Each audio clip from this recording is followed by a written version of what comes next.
Growing up, my older sister Sarah was everything I wanted to be.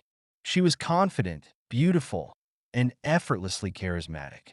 I remember being just 5 years old, watching her apply lipstick in front of the bathroom mirror, as if it were some magical ritual. Every move she made seemed so purposeful, so elegant. Sarah was the type of person who got straight A's, had tons of friends, and was always the center of attention. Even as adults, it was impossible not to feel overshadowed by her. But despite all of that, I loved her. She wasn't just my sister. She was my role model, the person I trusted more than anyone else in the world. That trust made what happened even more devastating, Dot. Mike, my boyfriend, and I had been together for nearly 3 years.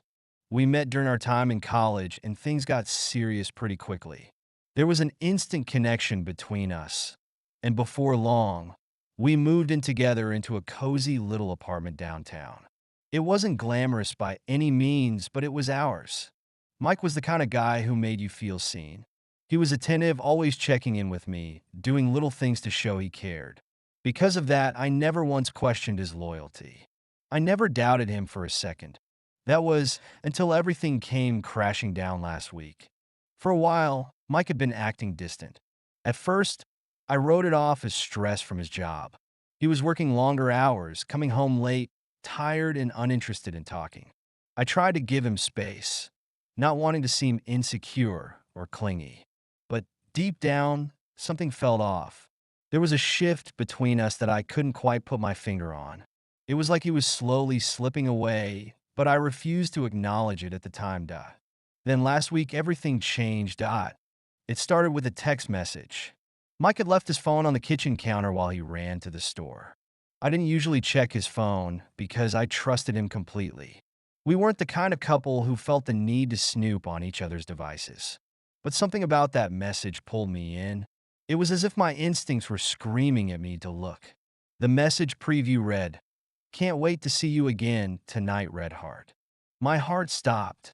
For a moment, it felt like the air had been sucked out of the room, and I couldn't breathe. Who was he planning to meet tonight? Who was sending him heart emojis? My hands trembled as I picked up his phone. I knew his passcode. It was something he'd shared with me casually a long time ago. My fingers shook as I unlocked the phone and opened the messaging app. What I found made my blood run cold. It was Sarah Dot. The messages between them were sickening. Flirty, intimate, full of inside jokes and private moments I had no idea about. My stomach twisted into knots as I scrolled further, reading their disgusting conversations.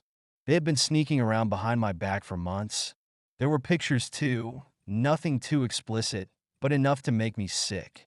One photo showed Mike with his arm around Sarah, both of them smiling as if they didn't have a care in the world. The photo was dated just 2 weeks ago, on a night Mike had told me he was working late. I dropped the phone like it had burned me. My hands were shaking uncontrollably, and I felt tears welling up in my eyes, but I couldn't cry. I was too shocked, too angry. My mind was racing, trying to make sense of what I had just seen. How could she do this to me? How could he? Every memory I had of them both was suddenly tainted. I wanted to scream, but I couldn't find my voice.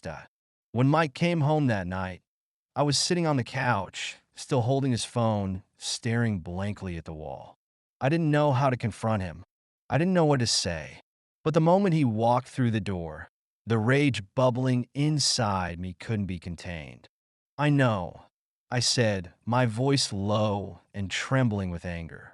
"I know about you and Sarah." Mike's face went pale. He didn't move. He didn't say a word. The guilt was written all over his face, and I could see it. He knew he was caught. There was no way to talk his way out of this one.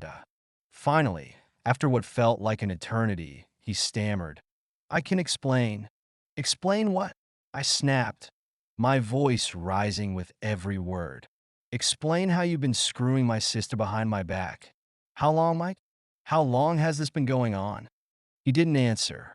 His eyes darted around the room like he was searching for an escape, but there wasn't one. He looked like a deer caught in headlights. "It's not what you think," he finally said, his voice shaky and uncertain. Not what I think. I saw the messages, Mike. I shouted, throwing his phone at him. I saw the pictures. Don't you dare lie to me right now. He hung his head in his hands, muttering, "It just happened. I didn't mean for it to." "You did mean for it to." I screamed, my voice cracking with emotion. "You chose this. How could you do this to me? How could you do this to us?" Mike just stood there, unable to answer, looking as if the weight of his betrayal had finally sunk in. But it was too late. The damage had been done. I couldn't process it all. The pain of knowing that the two people I trusted most had betrayed me was too much to bear. Without another word, I grabbed my keys and stormed out of the apartment. I drove aimlessly for hours, the tears finally coming in heavy, uncontrollable waves. My mind was a mess, filled with questions I couldn't answer. Why Sarah? Why now? Had this been going on for longer than I realized? Was I not enough? Was there something wrong with me? I ended up at a friend's house. Emma wasn't super close to either Mike or Sarah, so I knew I could trust her. She let me crash there without asking too many questions, but I couldn't sleep that night. I lay awake, replaying the events over and over in my mind, wondering how I had missed the signs. The next day, I knew I had to confront Sarah. I dreaded it, but I needed answers from her too. I drove to my parents' house, where Sarah was still living, and rang the doorbell. She answered with her usual confident smile, but the moment she saw the look on my face, her smile faded. "What's wrong?" she asked, feigning concern. "You know exactly what's wrong," I said, my voice barely above a whisper. "I know about you and Mike." For a moment, Sarah looked surprised, but then her expression hardened. "So you found out?" "Yeah," I said, my anger bubbling to the surface. "I found out. How could you do this to me, Sarah? How could you sleep with my boyfriend?" "My boyfriend? What kind of person does that to their own sister?" Sarah crossed her arms, her face unreadable. "Look, I'm sorry, okay? It just happened. We didn't plan it." "Sorry," I scoffed. "You've been lying to me for months, sneaking around with Mike behind my back, and all you have to say is you're sorry?" She shrugged like it was no big deal. "What do you want me to say? We're both adults. Things got complicated." "Complicated?" I repeated, incredulous. "You think that's what this is? You've ruined my life, Sarah. You've destroyed everything I thought I had with Mike. And you expect me to just move on like it's nothing?" Sarah didn't respond. She just stared at me, her expression cold and detached. And that's when I realized she didn't care. She didn't care how much she had hurt me. She wasn't sorry.